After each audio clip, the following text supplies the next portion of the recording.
할렐루야. 온라인으로 예배드리는 성도님과 가정 가운데 하나님의 평안과 능력이 함께 하시기를 간절히 축원합니다.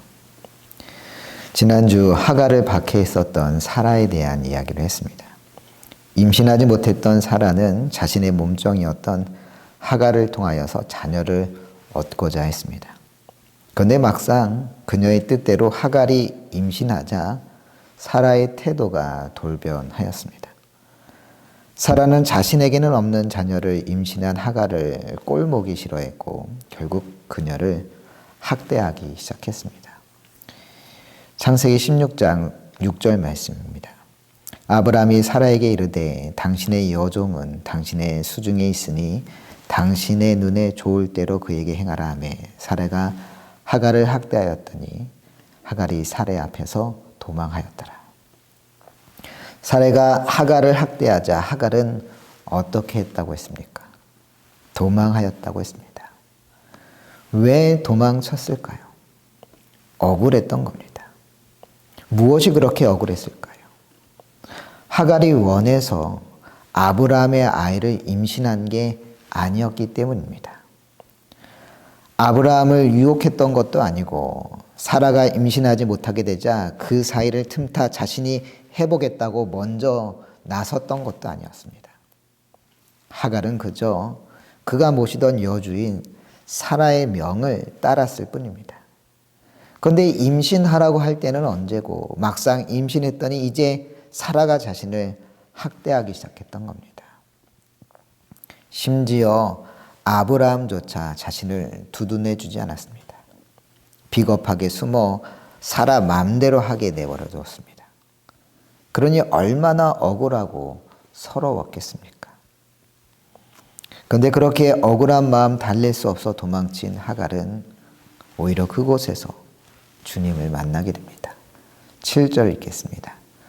여호와의 사자가 광야의 샘물 곁 곧 술길 샘 곁에서 그를 만나. 억울한 마음으로 도망친 광야였지만 오히려 그곳에서 하갈은 주님을 만나게 되었습니다. 광야에서 주님을 만났을 때 주님은 하갈에게 8절과 같이 물으셨습니다. 이르되 사라의 여종 하갈아 내가 어디서 왔으며 어디로 가느냐. 그가 이르되 나는 내 여주인 사라를 피하여 도망하나이다. 하갈은 솔직히 대답합니다. 여주인 사라를 피하여 지금 도망가는 길이라고. 그러자 주님은 하갈에게 9절과 같이 말씀하셨습니다. 여호와의 사자가 그에게 이르되 내 여주인에게로 돌아가서 그 수하에 복종하라. 여주인에게 돌아가서 수하에 뭘 하라고요? 복종하라 했습니다. 왜 주님께서는 사라에게 돌아가서 그에게 복종하라 하셨던 것일까요? 고난과 어려움이 찾아온다고 네가 있어야 할 자리에서 도망치지 말라는 겁니다. 아브라함의 자녀를 임신한 자로서 네가 있어야 할 자리는 바로 아브라함의 가문이라는 것이죠. 물론 하나님도 하갈이 돌아간다면 어떤 일이 벌어질지 잘 알고 계셨습니다. 어느 누구도 반가워하지 않을 것이며 어느 누구도 달가워하지 않을 거라는 걸. 그래도 도망치지 않고 버티고 감당하면 좋은 열매를 맺게 될 것이라고 약속해 주고 계십니다. 10절입니다. 여호와의 사자가 또 그에게 이르되 내가 내 씨를 크게 번성하여 그 수가 많아 셀 수 없게 하리라. 너의 자손을 셀 수 없을 정도로 풍성하게 할 테니 이 약속을 믿고 어떻게든 감당하라 말씀하신 겁니다. 최근 넷플릭스에서 방영해 큰 인기를 끌었던 폭삭 속았수다라고 하는 드라마가 있습니다. 폭삭 속았수다, 제주도 방언인데 무슨 뜻이냐? 완전 속았다 이런 뜻이 아니라 무척 수고 많으셨습니다 라는 뜻이라 합니다. 이 드라마에는 오애순이라고 하는 소녀가 등장합니다. 제주에서 태어난 오예수는 꿈 많은 문학 소녀였지만 가정 환경이 평탄치 못했습니다. 예순이 아빠는 고기 잡으러 바다에 나갔다가 결국 일찍 세상을 떠나게 되었고, 해녀였던 엄마는 얼마 후 재혼을 했습니다. 재혼한 엄마는 간신히 밥 벌어 먹고 사는 가난한 자신과 같이 사는 것보다는 그래도 돈이 좀 있는 삼촌과 함께 사는 게 낫겠다 싶어서 그 딸을 산촌 집에 보냈지만, 애순이는 그 집에서 식모처럼 힘들게 살아야 했습니다. 그 모습을 뒤늦게 목격하고 안 되겠다 싶어 엄마는 다시 애순이를 데려와 사랑을 주며 키우지만, 그것도 잠시, 얼마 후 엄마는 해녀 생활로 인한 잠수병 때문에 시름시름 앓게 되고 자신의 죽음을 직감하게 됩니다. 이때 애순이 나이 10살, 엄마 나이 불과 29살이었습니다. 죽음을 대비해 영정사진을 미리 촬영하고 난 밤에 엄마는 애순이를 불러서 자신이 캐온 정복을 먹이며 유언과 같은 이야기를 전하게 됩니다. 삶인 사라져 살다 보면 더 독한 날도 와. 애순아, 살다가 한 번씩 또 죽고 싶은 날이 오거든. 잠며 엄마 물질하던 생각해. 흙 밟고 사는 것들이야. 끄떡하면 죽는다 소리 입에 달고 사는데 암만 죽겠고 서러워도 잠며 입에선 그 소리 절대 안 나와. 그 드신 물속에서 죽을 곱이 골백번마다 살고 싶은 이유가 골백개더라. 몸 고되면 마음이 엄살 못해. 살다가 또 죽겠는 날이 오거든. 가만 누워 있지 말고 죽어라 발버둥을 쳐. 이불이라도 꺼내다 밟아. 밭 갈아엎고 품에로라도 팔러 나가. 나는 안 죽어. 죽어도 살고야 만다. 죽어라 팔다리를 흔들면 검은 바다 다 지나고 반드시 하늘 보여. 반드시 숨통 트여. 해녀로서 어떻게든 살아보려고 물속에서 발버둥 쳤던 자신의 이야기를 들려주며 어떻게든 살려고만 하면 결국 살게 되어 있다는 이야기를 엄마는 딸에게 마지막으로 해 주었던 겁니다. 살면 사라진다. 드라마를 보면서 정말 잊혀지지 않는 대사였습니다. 그런데 살면 사라진다는 이야기는 사실 오늘 본문 속에서 하나님께서 하갈에게 하셨던 이야기이기도 합니다. 왜 하나님께서 도망친 하갈에게 다시 사라에게도 돌아가 그에게 복종하라 하신 것일까요? 아무리 괴로워도, 아무리 억울하고 외로워도 도망치지 말고 어떻게든 살아내라는 것입니다. 그런데 그게 끝이 아니라는 것이죠. 10절에서 약속하셨던 것처럼 어떻게든 살아가면 결국 하나님께서 너의 삶을 기억하시고 내 씨를 크게 번성하여 그 수가 많아 셀 수 없게 하리라 약속하면서 말씀하신 겁니다. 비록 죽을 만큼 힘들지만 포기하지 않고 살아가면 결국 복된 삶이 열리게 될 것이니 결코 포기하지 말라고, 어떻게든 살아가라고, 네가 살아가야 할 곳이 있다고 그렇게 주님께서는 하갈에게 이야기하셨던 겁니다. 김나윤이라고 하는 미용사가 있었습니다. 17살부터 미용 일을 시작해 실력을 인정받아 20대 초반부터 이미 스타 헤어 디자이너로 인정받기 시작했습니다. 그런데 지난 2018년 7월 친구들과 춘천으로 오토바이를 타고 가다 오토바이가 뒤집히는 전복 사고를 당하게 됩니다. 척추뼈 19개가 부러지는 대형 사고였습니다. 사고 후 헬리콥터를 타고 병원에 이송되었지만 결국 왼팔을 잃고 말았습니다. 1년간의 재활 과정을 통해 미용실에 복귀는 했지만 한 손으로는 도저히 손님들 머리를 깎을 수는 없었습니다. 결국 미용사의 꿈을 포기해야 했습니다. 얼마나 절망적이었겠습니까? 17살부터 시작한 미용사의 꿈을 한순간의 사고로 포기해야 했을 때 정말 억울하지 않았겠습니까? 내가 뭘 잘못했다고. 실제로 한 언론사 인터뷰에서 김나연 씨는 이렇게 말했습니다. 저도 처음에 왜 나한테 이런 일이 일어났지 하며 괴로웠어요. 치약도 혼자 짤 수 없는 신세를 한탄하며 엄마에게 짜증만 부렸죠. 그런데 두 번째로 간 재활병원에서 제 마음이 달라졌어요. 휠체어를 탄 척추 손상 마비 환자들을 보면서 내 장애는 좌절할 장애가 아니구나 했던 것이죠. 부정적인 것만 생각했던 제 자신이 부끄러웠어요. 그 뒤로 목이 아니라 팔이 다친 것, 그것도 오른팔이 아니라 왼팔이 사고 당한 것, 척추뼈가 부러졌지만 마비를 피할 수 있었던 것에 감사하게 되었어요. 이후 김나연 씨는 새로운 꿈에 도전하게 됩니다. 피트니스 대회에 나가기로 마음을 먹은 겁니다.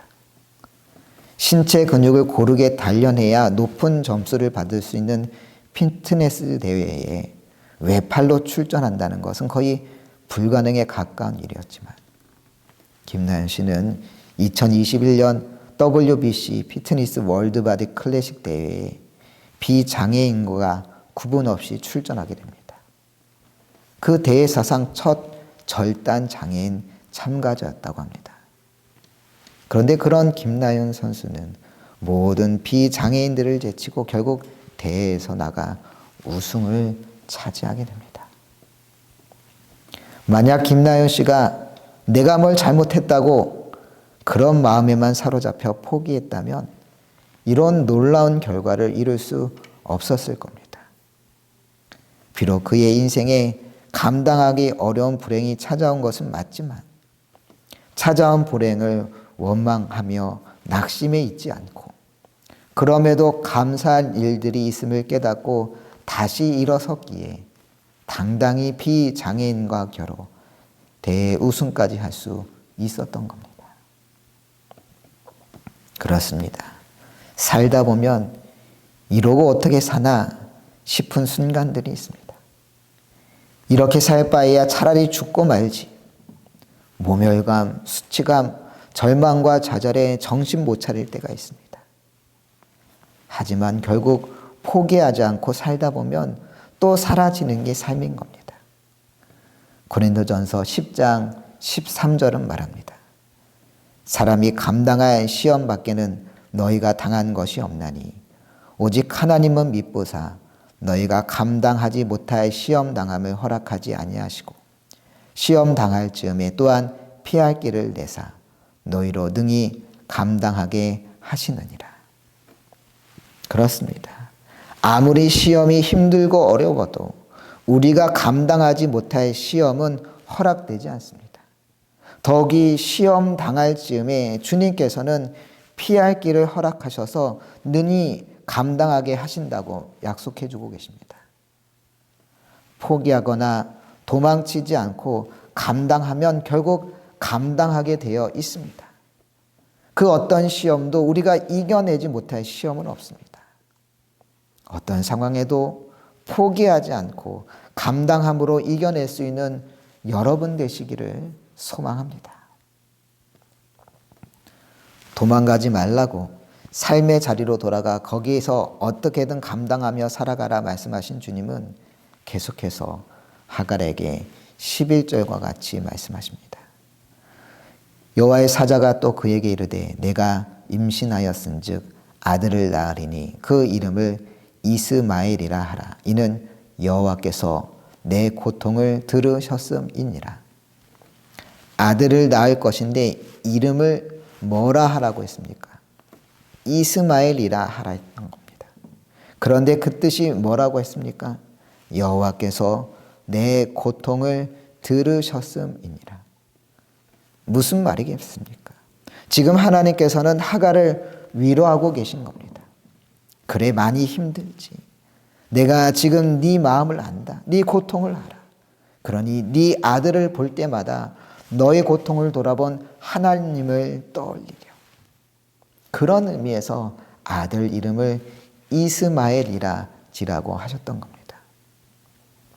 그러자 이 이야기를 들은 하갈은 자신을 만난 하나님에 대해서 13절과 같이 고백합니다. 하갈이 자기에게 이르신 여호와의 이름을 나를 살피시는 하나님이라 하였으니 이는 내가 어떻게 여기서 나를 살피시는 하나님을 배웠는고 함이라. 이 구절에 보면 하갈이 자기에게 이르신 여호와의 이름을 뭐라고 지었다고 했습니까? 나를 살피시는 하나님. 나를 살피시는 하나님은 히브리어로 엘로이라고 이야기합니다. 그렇게 하갈은 엘로이, 자신을 살피시는 하나님을 경험하고 그 이후에 하갈은 그 하나님을 만난 셈 이름을 짓게 되는데 14절에 나와 있습니다.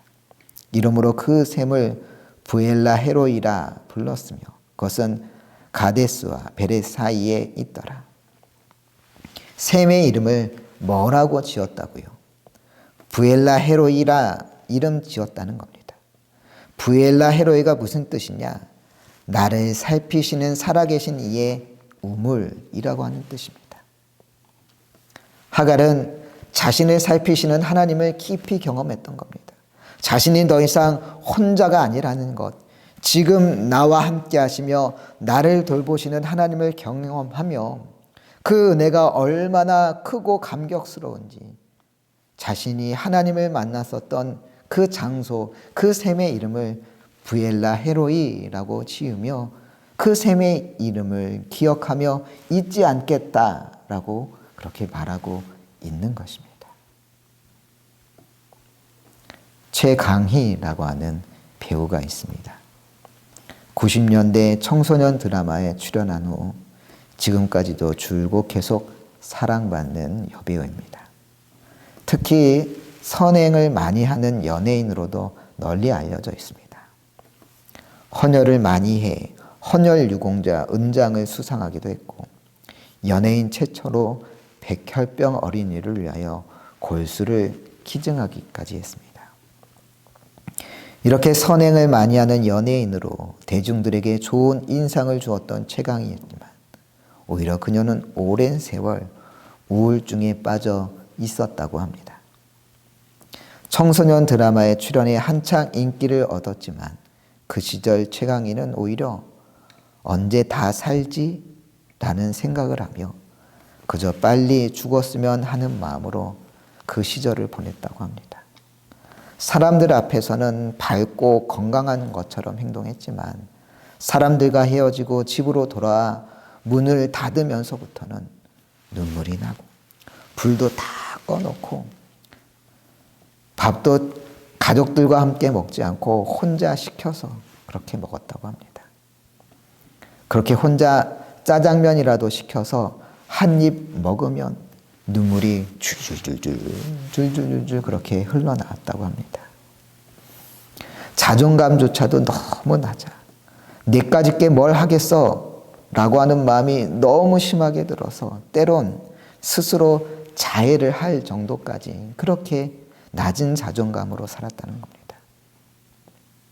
그러면서도 대중들에게 좋은 이미지를 보여주기 위하여 헌혈도 하고 골수 기증도 했지만 혼자 있을 때에는 봉지에 술을 담아서 덜덜 떨면서 마시고 문을 닫은 채 울면서 하루하루 살았다는 겁니다.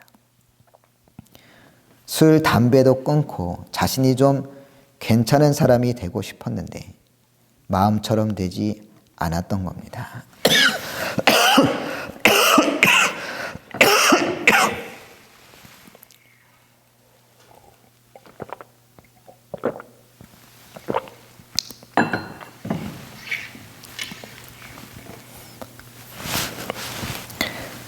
하지만 그녀에게 마지막 끈 같은 게 있었는데 그게 바로 기도였습니다.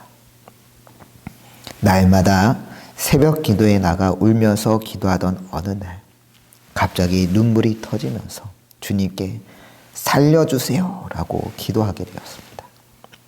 하나님 저 의지 박약인 거 아시죠? 이렇게 만드셨잖아요. 아무것도 끊을 수 없고 아무리 해도 달라지지 않아요. 나 좀 살려주세요. 나 좀 살려주세요. 그렇게 살려달라고 애원하며 기도한 후 진짜로 달라지기 시작했다는 겁니다. 처음엔 술, 담배를 아예 안 하기는 어려우니까 조금씩만 할게요 이렇게 생각했는데 어느 날 갑자기 술, 담배가 끊어진 겁니다. 그러면서 우울증에서도 벗어나게 됐습니다. 이후 엄청나게 바빠진 스케줄에도 주일 예배와 새벽 기도를 빠지지 않았고 어느 날에는 하나님의 말씀을 전해야겠다는 생각도 하게 됐습니다. 그래서 실제로 대학로에 나가 노방전도를 하기 시작했습니다. 노방전도를 하면서 스케치북에 글씨를 써서 팻말을 들고 노방전도를 했습니다. 뭐라고 썼느냐?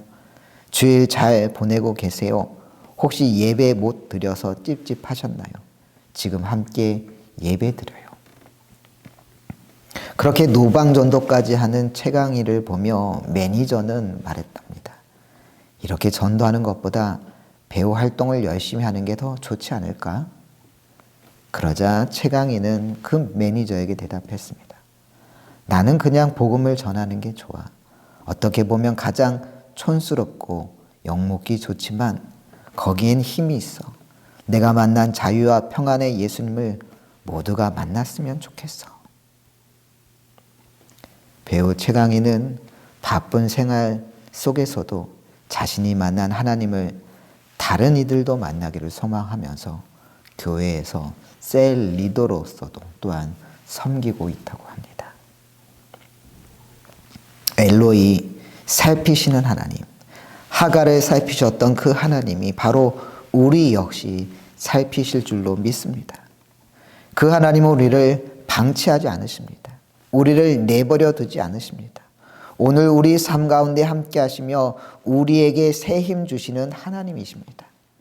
이사야서 40장 30절로 31절은 말합니다. 소년이라도 피곤하며 곤비하며 장정이라도 넘어지며 쓰러지되 오직 여호와를 앙망하는 자는 새 힘을 얻으리니 독수리가 날개치며 올라감 같을 것이요 다른 박질하여도 곤비하지 아니하겠고 걸어가도 피곤하지 아니하리로다. 팔팔한 소년도 피곤할 때가 있고 건강한 장년도 넘어질 때가 있다는 겁니다.